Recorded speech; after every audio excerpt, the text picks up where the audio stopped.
Hey everyone, welcome back to another edition of Movies That Move We. So today we are discussing Sing Sing, starring Coleman Domingo. And if you don't know what a Sing Sing is a maximum security prison, male's prison in New York. This film was actually filmed on site. It's not a made-up set or anything. Some of the former inmates of the program that this movie focuses on actually made up the cast. So it's just on that alone, it's pretty impressive. The program is called Rehabilitation Through Arts. It's existed for about 30 years. It's still active at the prison, and it's one of the things that they use as a form of rehabilitation.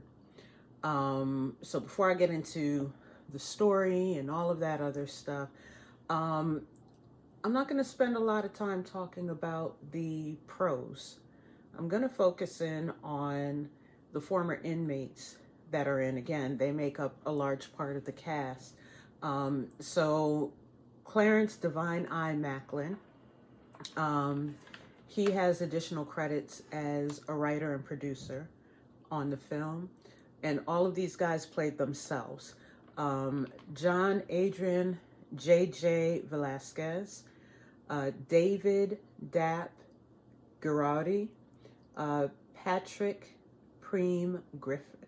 I guess Preem, yeah, Preem is in Supreme. Preem Griffin, Mosi Eagle, James Big E. Williams, Sean Dino Johnson, Pedro Cotto, Camilo Carmine Lavaco, which his story touched me, Cornell Nate Alston, and John Divine G. Whitfield, who the movie is centered around. Again, Coleman Domingo plays his character.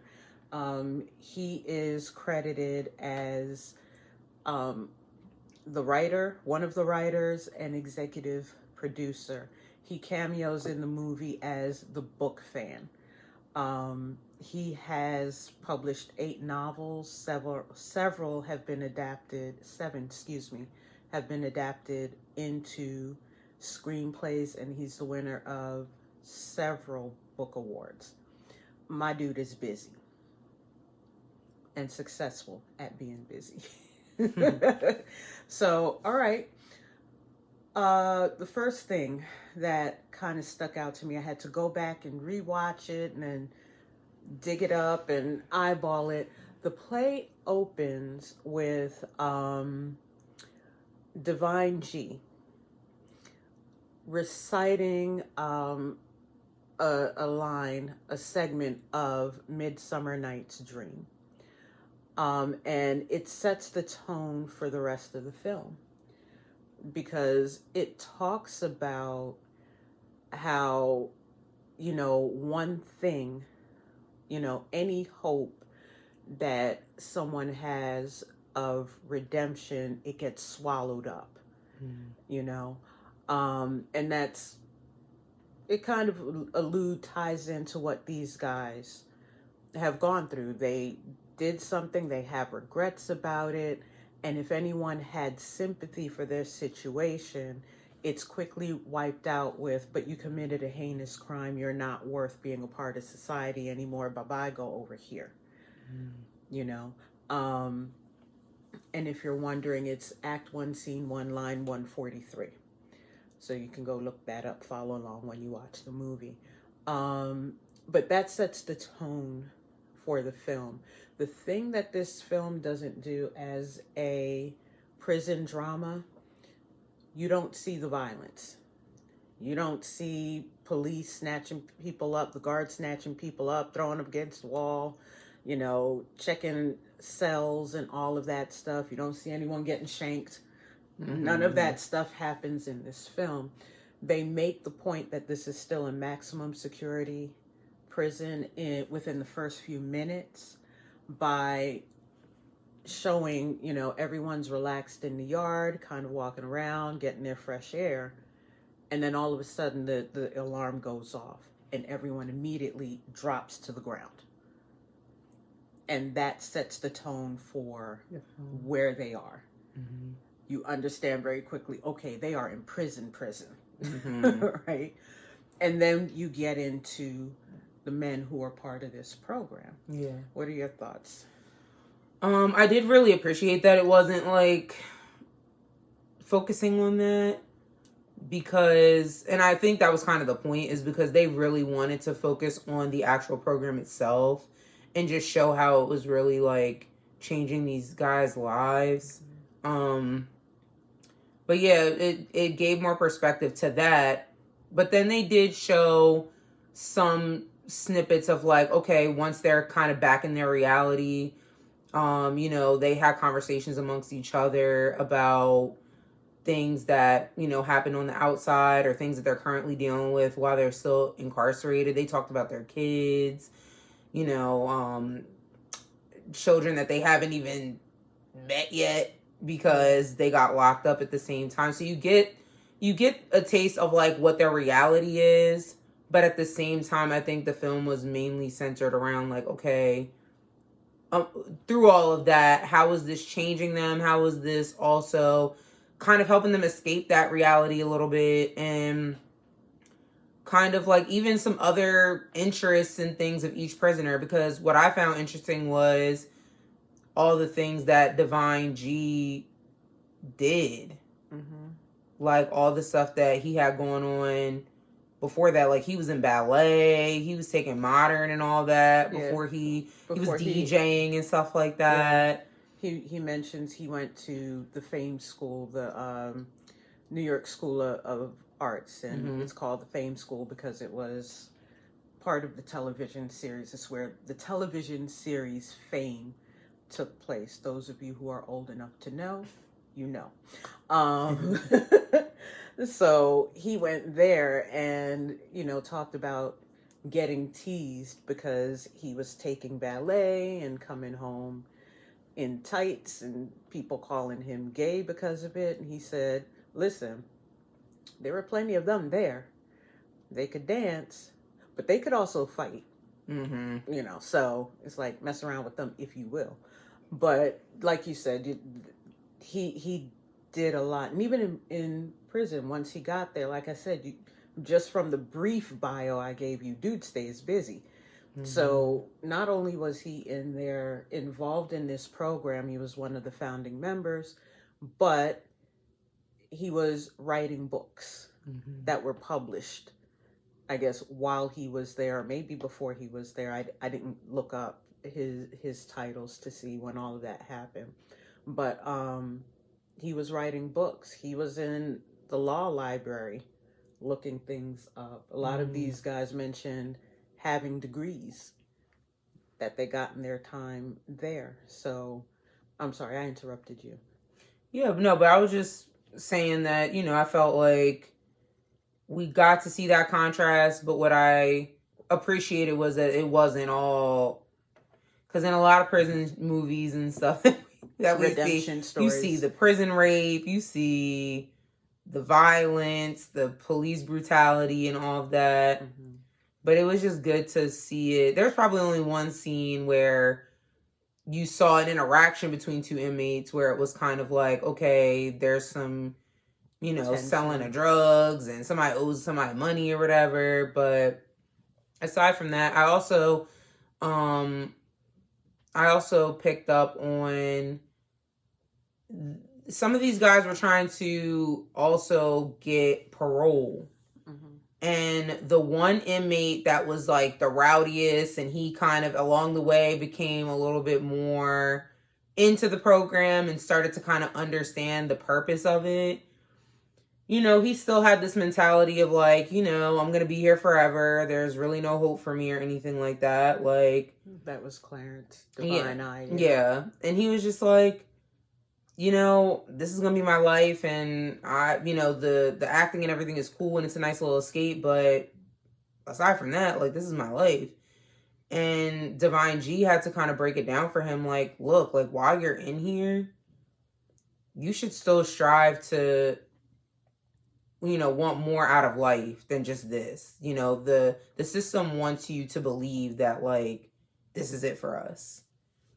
And I feel like that might have been with him trying to get parole for himself.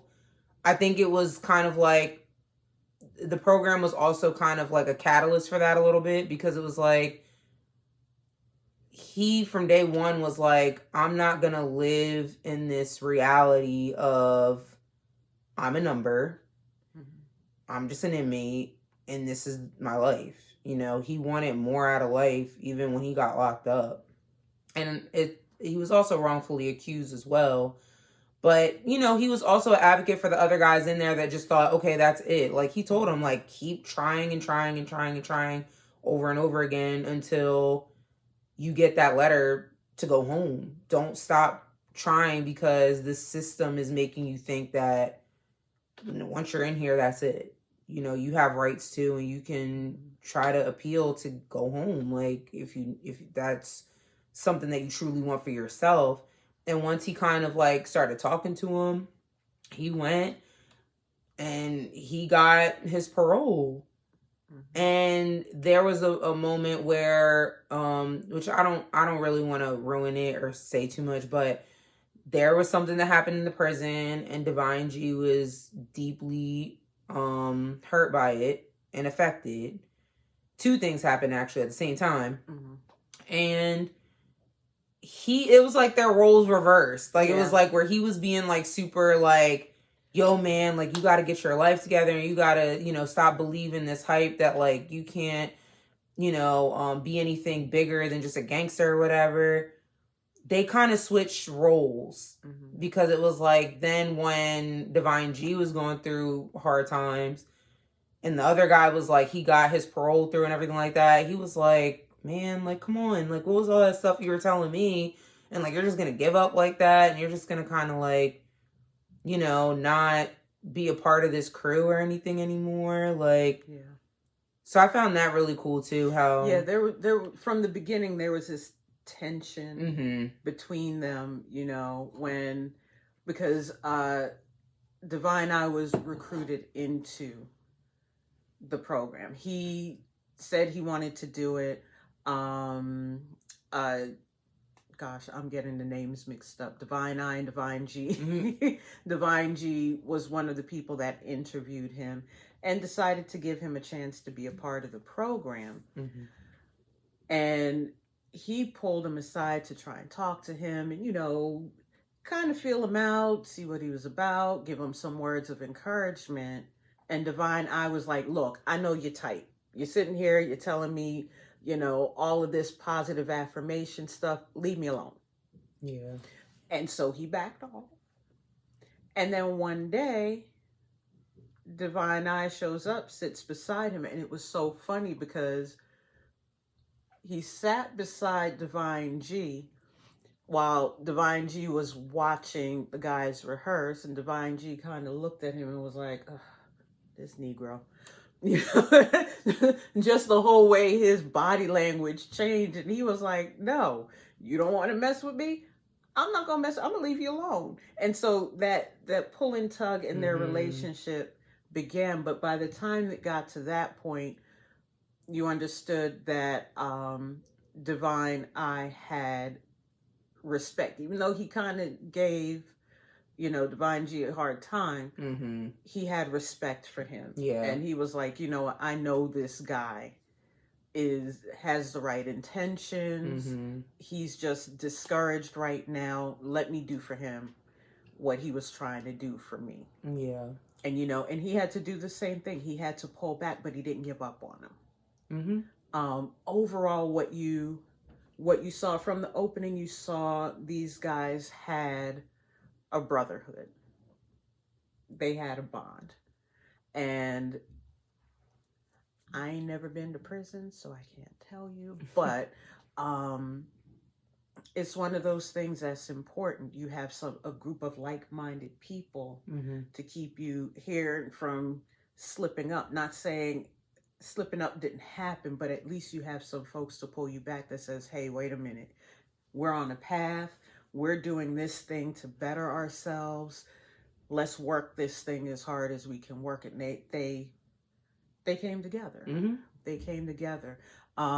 They wrote, I think, three plays, I want to say. And what was the last one? Mummy, the one that they did that was the comedy. I forget the name of it, but it was a comedy where they kind of like mixed a bunch of different stories into one to make it like it was comedy. A time travel story. And it was something that Divine I suggested, while Divine G was like, you know, let's do more Shakespeare. Let's really work our muscles here. And he was like, man, comedy's harder. Let's do comedy. And so that's where you see the initial tension really come about, where it's like, all right, you coming in and you just taking over. All right. But that play was a big success from the standpoint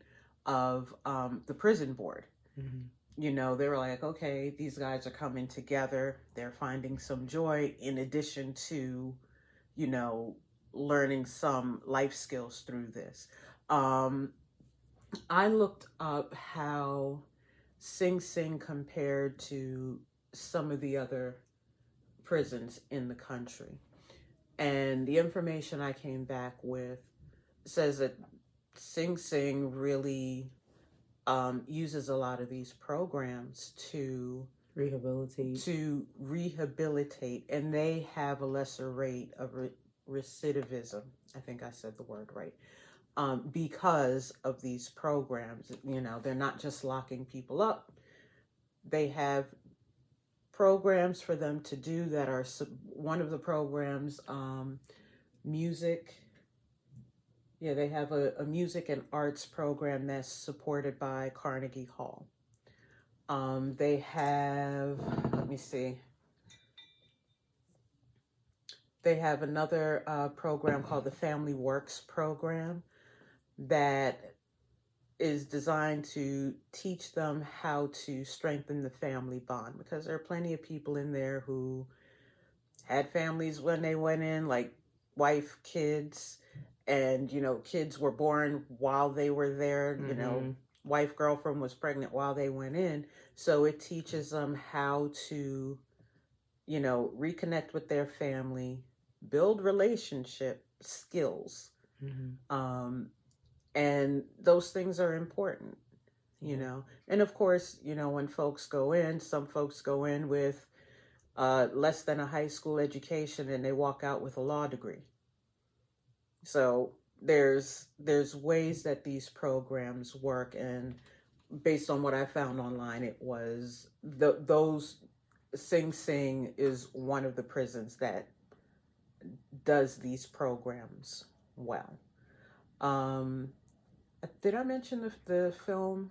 This was filmed on site at Sing Sing. Yeah, okay. You did. Yeah, so for a lot of these guys, and I think I saw an interview that Divine I did, where, you know, they were asking him what was it like to come back here, and he said something like, you know, it was kind of an uncomfortable experience walking back in, because it's like, I haven't been here. You know, I've had my freedom, and now I'm here. I'm not here for the same reason, but how can I best describe it? You know, when you're walking around and all of a sudden you smell something and it takes you back to a place, whether it was nostalgic, a good or bad place, it takes you back. Like for me, it's if I smell someone that like vanilla tobacco, it takes me back to walking down the street with my mom. And back in the day, old men were still smoking those old-fashioned pipes with vanilla scented, walking down the street just very casually. So it was like one of those experiences for him, but he was glad to tell the story. Okay. And I guess we should talk about Coleman Domingo for a second.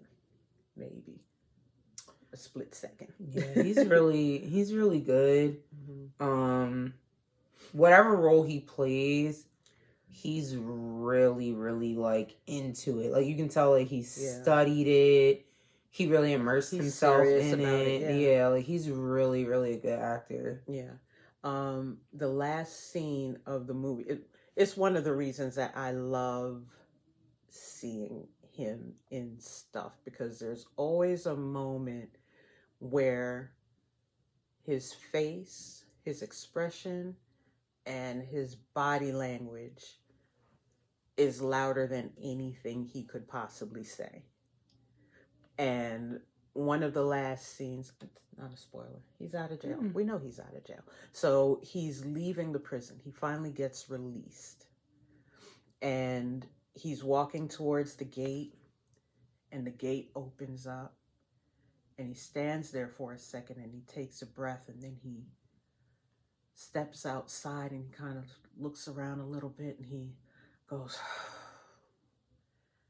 and he starts walking. And I said to her, I'm like, oh my God, the way he just did that, it's like his whole body language said, the air feels different out here. And darn it, if that's not the next thing that he said, the next line. So it's like, he really knows how to deliver throughout this whole thing. Mm-hmm. You know, you had no trouble feeling what he was delivering, and in the point where he shut down because of those events that happened back to back, it's like you felt it. You really felt it. So yeah, make sure this man gets his flowers. Mm-hmm. I mean, he's a name right now. Whenever I see him on anybody's red carpet, bruh is dapper. Yeah. Okay, not a thread or a hair out of place. He dresses to the nines, and I love it. Yeah. I love it. My only other, let me not say my only other, my favorite character outside of Divine G and Divine I was Carmine. He didn't have a huge role. He was, I think, one of the oldest members of the acting group. Mm-hmm. But there was a point where he told a story about his wife. Mm-hmm. And it wasn't anything dramatic. He just told the story, and I was sitting there kind of like, darn, there's not a tissue nearby, because it was just such a heartfelt story. I was like, oh my God, my heart goes out to him. Mm-hmm. But all of these guys, and again, they came through this program. Some of them have gone on to continue acting. For some of them, this is their first time on film. Yeah. And I have to give them their props. They did a great job.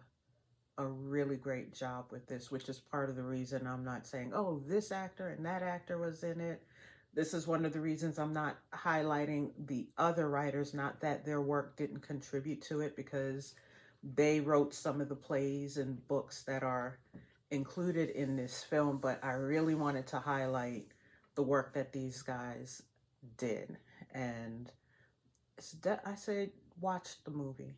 It's not it doesn't beat you over the head with a message. It's not a fast pace. It's not dramatic, as in, you know, you're going to be anxious at any point watching this, but it gives you a range of emotions. And it's not anything jarring. Like I said, there's no violence. You don't see anybody fighting or anything like that, but it's an awesome story. Definitely give it a watch. It's on Max and Hulu and a few other places that you can watch it. Yeah, it's on like multiple platforms right now. Yeah. Mm-hmm. And shout out to A24 too, because the way they film is amazing. Yeah. Like, I also liked how they filmed with like this kind of vintage looking filter where it takes you back to that time. Mm-hmm. but also like a lot of the way they did the filming as far as like color, they're famous for doing that. Like it's like they use color to tell the story. In the lighting to help tell the story, or like kind of tell their character's mood, because even in Moonlight it was like that. Like the lights that they were using around the characters signified how they were feeling in that moment.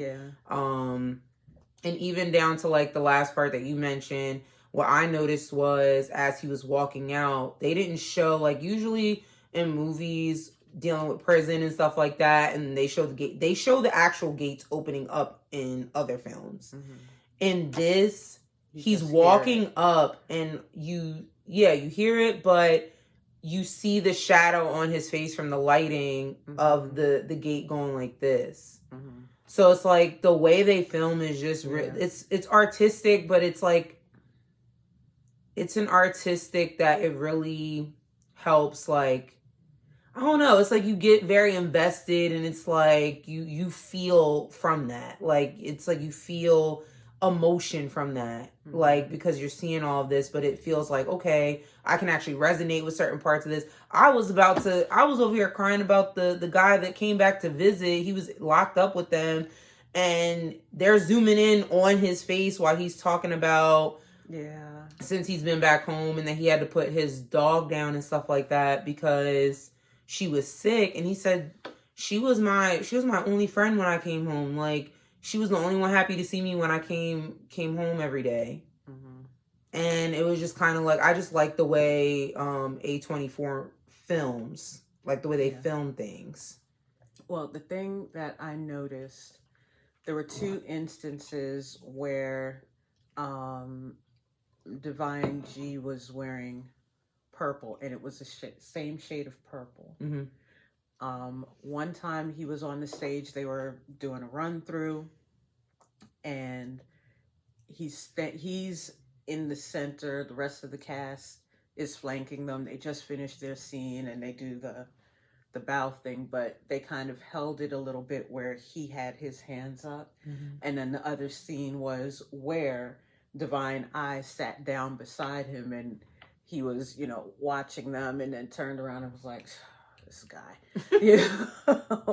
And what came to mind is purple being a royal color. And so it's like, he was in charge, he was on his throne at the moment, and that's where that's the image that you get. He's in charge at that point, and not in an arrogant way, just he's the man at that point. So yeah, overall, I mean, go ahead, watch it for the artistic, the colors and stuff like that. But the story overall is a great story. And when you go and read about some of these guys and what they're doing now, it's like, you can't say that there aren't things that work, or, rehabilitation is impossible. It has to be done well. So, all right, that's all we have for today. We haven't decided on next week's movie. We're tossing a couple of things around, so we will definitely let you know.